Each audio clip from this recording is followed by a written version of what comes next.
प्रिय विद्यार्थियों, सभी मित्रों और सभी YouTube चैनल देखने वालों का मेरे YouTube channel Uma literature academy पर बहुत बहुत स्वागत है। और आज हम, वैसे तो मैं प्राचीन इतिहास के बारे में ही ज्यादातर वीडियो बनाती हूँ अधिकांश, पर आज विशेष अनुरोध पर एक छात्रा के मैं ये आधुनिक काल के दक्षिण भारत के समाज सुधारक पेरियार रामास्वामी पर मैंने बनाने की कोशिश की है। आशा है आपको पसंद आएगा। इनका जन्म 17 सितंबर 1879 और इनकी मृत्यु है 24 दिसंबर 1973 ईस्वी में।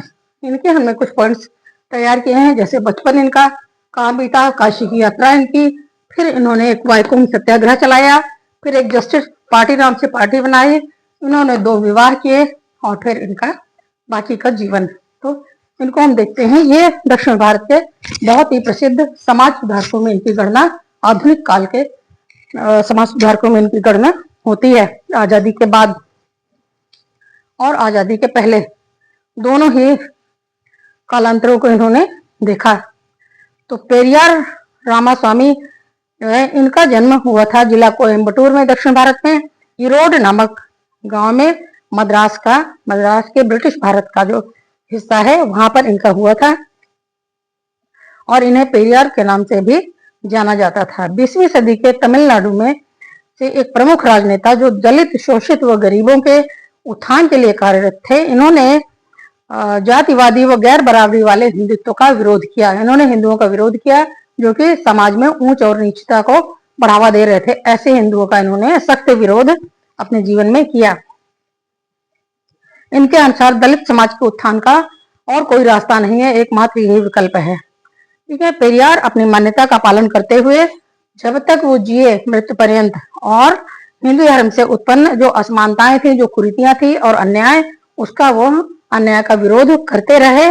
और सो उन्होंने अपना जीवन, कह सकते हैं कि सार्थक और उद्देश्यपूर्ण जीवन जिया। पेरियार ऐसे क्रांतिकारी विचारक के रूप में जाने जाते हैं जिन्होंने धार्मिक आडंबर और कर्म कांडों पर खूब प्रहार किया। तो पहले इनका हम बचपन देख लेते हैं। पेरियार का जन्म, जैसा कि हम जानते हैं, 17 सितंबर 1879 ईस्वी को पश्चिमी तमिलनाडु के इरोड में एक संपन्न परंपरावादी हिंदू धर्म की बलिजा जाति में हुआ था। बलिजा हिंदू धर्म में एक अत्यंत ही निम्न कोटि की जाति मानी जाती है।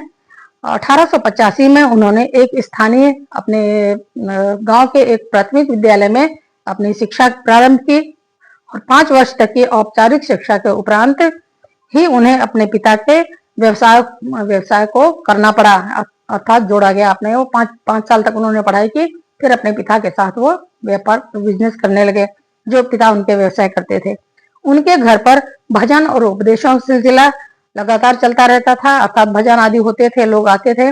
लेकिन पेरियार का मन इससे संतुष्ट नहीं होता था। वह सदैव ही इन भजनों आदि की, कर्मकांडों आदि की उपयोगिता पर सवाल उठाते रहते थे। उनमें उपदेशों की जो उपदेशों में बातें कही जाती थी, उनकी प्रामाणिकता पर सदैव प्रश्न चिन्ह वो खड़ा कर देते थे। हिंदू महाकाव्यों तथा पुराणों में कई बातें भी जो परस्पर विरोधी थी, तथा बाल विवाह, देवदासी प्रथा, दक्षिण भारत में देवदासी प्रथा बहुत समय तक आधुनिक काल में ही खत्म की गई, हम जानते हैं।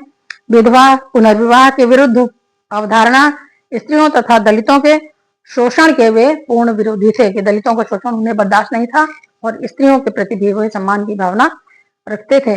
उन्होंने हिंदू वर्ण व्यवस्था का भी विरोध किया था और 19 वर्ष की आयु में उनकी शादी नगम्मल नामक एक 13 वर्षीय बालिका से हुई। उन्होंने अपनी पत्नी को भी अपने विचारों से ओतप्रोत कर दिया।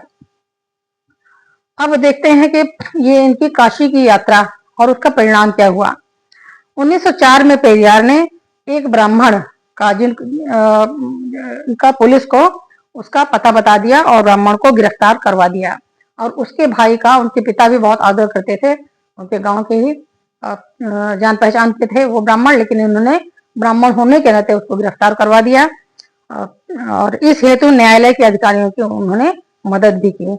इसके लिए उनके पिता ने उन्हें लोगों के सामने पीटा कि तुमने गलत काम किया है, समाज में पीटा। इस कारण उन्हें कुछ दिनों के लिए अपना घर छोड़ देना पड़ा और वहां से वह उत्तर भारत चले गए, जहां पर काशी में उन्होंने आए पर वहां पे। तो उन्हें भूख लगी हुई थी। उन्होंने देखा कि निःशुल्क भोज में जाने की इच्छा होने पर उन्हें पता चला कि मैं भी जाऊं भोजन कर लूं, पर उन्हें जब ये पता चला कि ये तो सिर्फ ब्राह्मण भोज है, अर्थात केवल इसमें ब्राह्मण ही भोजन कर सकते हैं, तो उन्हें इस बात का बड़ा दुख हुआ कि मनुष्य मानव मात्र के लिए क्यों नहीं है ये भोजन। और उन्होंने हिंदुत्व के विरोध की ही पूरी तरह ठान ली कि हम हिंदुत्व का विरोध करेंगे, क्योंकि हिंदू धर्म में बहुत सारी कुरीतियां उनकी नजर में पल रही थी। इसके लिए उन्होंने किसी और धर्म को भी स्वीकारा नहीं, कि वो ईसाई हो जाए या मुस्लिम हो जाए या पारसी हो जाए, किसी भी धर्म को उन्होंने स्वीकारा नहीं, बल्कि वे पूरी लाइफ पूरी जिंदगी अपने नास्तिक ही बने रहे। और इसके बाद उन्होंने एक मंदिर के न्यासी का पदभार संभाल लिया। हालांकि वो हिंदू विरोध करते थे, मगर उन्हें कुछ काम करना था, तो उन्होंने ट्रस्टी का काम करने लगा। और जल्द ही वे अपने शहर की वापस आए, अपने दक्षिण भारत आ गए, अपने गांव में, अपने शहर में, अपने शहर की नगर पालिका के प्रमुख भी वो बन गए। अब ऐसे समय में क्योंकि आंदोलनों का युग चल रहा था, अंग्रेजों का शासन हमारे देश पर था, तो कांग्रेस पार्टी की स्थापना हो चुकी थी पहले ही। तो 1919 ईस्वी में चक्रवर्ती राजगोपालाचारी, जो कांग्रेस के बहुत बड़े नेता थे, उन्होंने कांग्रेस की सदस्यता ली। उनके कहने पर पेरियार ने कांग्रेस की सदस्यता ली। इसके कुछ दिनों के भीतर ही वे तमिलनाडु इकाई के प्रमुख भी बन गए, जहां पर उनका अपना गृह राज्य था, वहां पर भी प्रमुख बने। और उन्होंने वैकोम आंदोलन का नेतृत्व भी स्वीकार किया, जो मंदिरों की ओर जाने वाली सड़कों पर दलितों के चलने की मनाही के कारण को हटाने के लिए संघर्ष हो रहा था, और उसकी नेता वो बन गए। उनकी पत्नी तथा दोस्तों ने भी इस आंदोलन में उनका खूब साथ दिया। तो अब हम देख लेते हैं वैकोम आंदोलन को। वैकोम सत्याग्रह 1924 और 25 के बीच हुआ था। तो यह सत्याग्रह अस्पृश्यता यानी अछूअछूत के खिलाफ चलाया गया था। इसका उद्देश्य जो निम्न जाति के लोग थे, युवाओं के थे, और अछूतों द्वारा अहिंसावादी तरीके से एक मंदिर के निकट सड़कों के उपयोग के बारे में अपने अधिकारों को मनवाना था, कि हमें हमारे अधिकार चाहिए। इसलिए तो यहाँ पर अस्पृश्यों के चलने को लेकर त्रावणकोर के ग्राम वैकोम से यह आंदोलन शुरू हुआ, इसीलिए इसे वैकोम सत्याग्रह भी कहते हैं।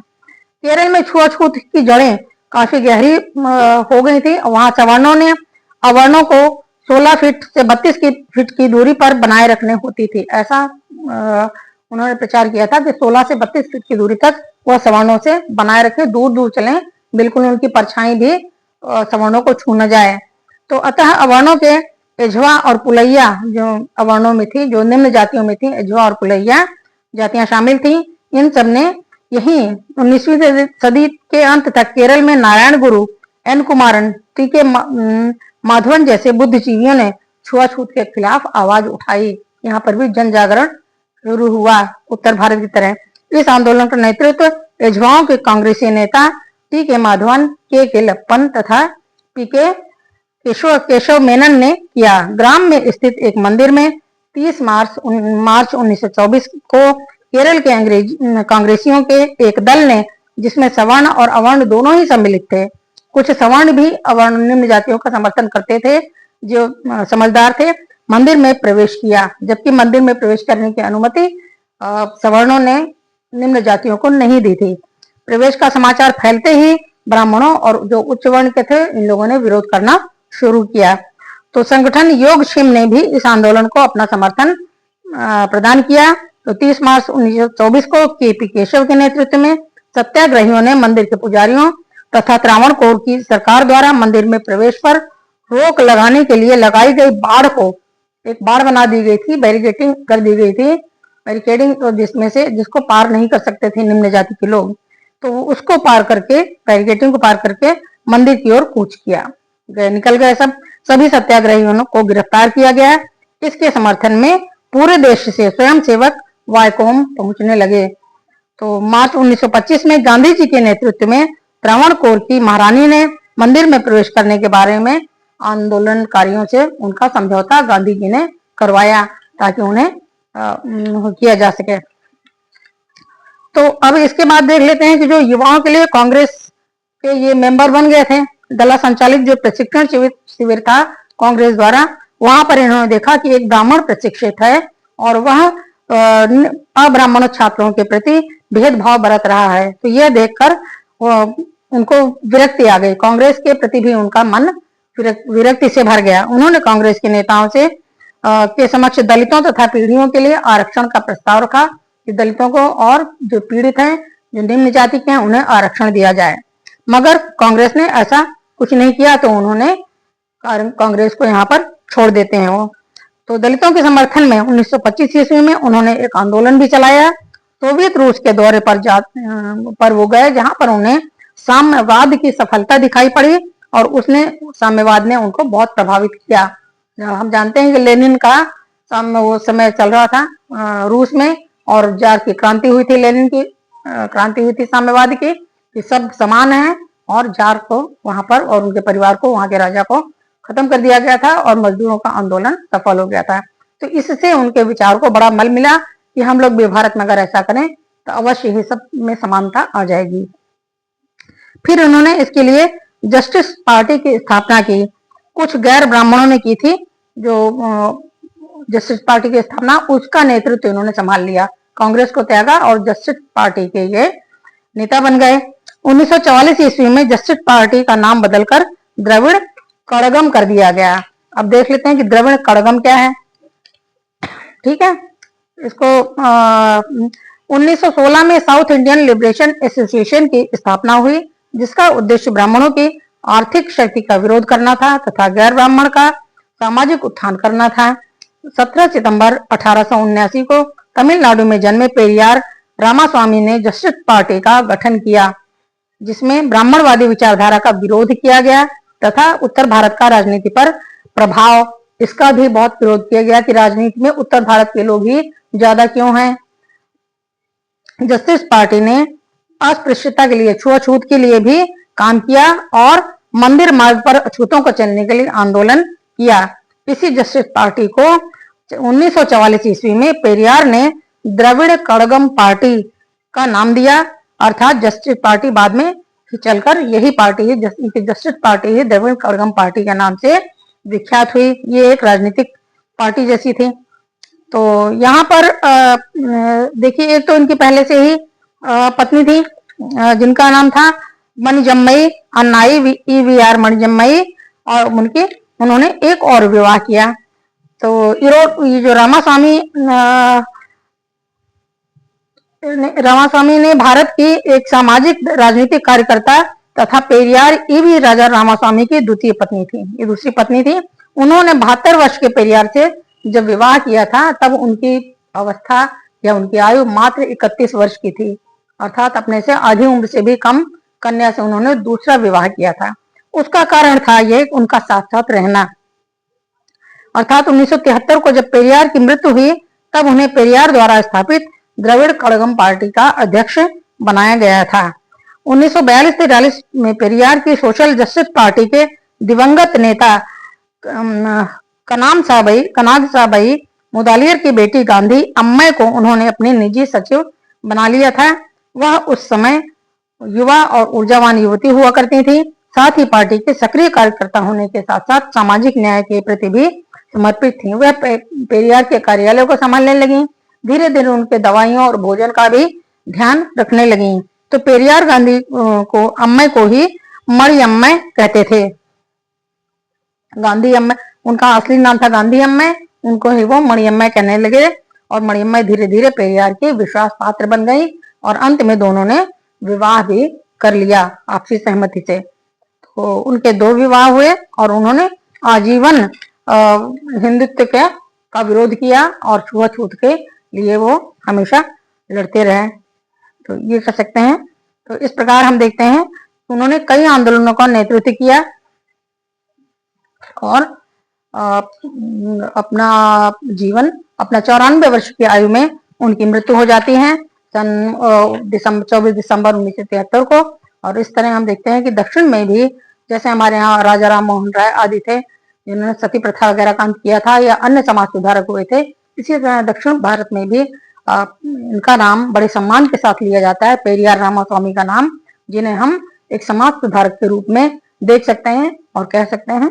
बहुत बहुत धन्यवाद जिसने मुझे ये वीडियो बनाने के लिए कहा था। आशा है उस कन्या को, उस बेटी को ये बहुत पसंद आएगा और वो संतुष्ट होंगी। इसके लिए आज बहुत बहुत धन्यवाद। और अगर संतुष्ट हो तो अवश्य कुछ कमेंट करें और सब्सक्राइब करें मेरे चैनल को।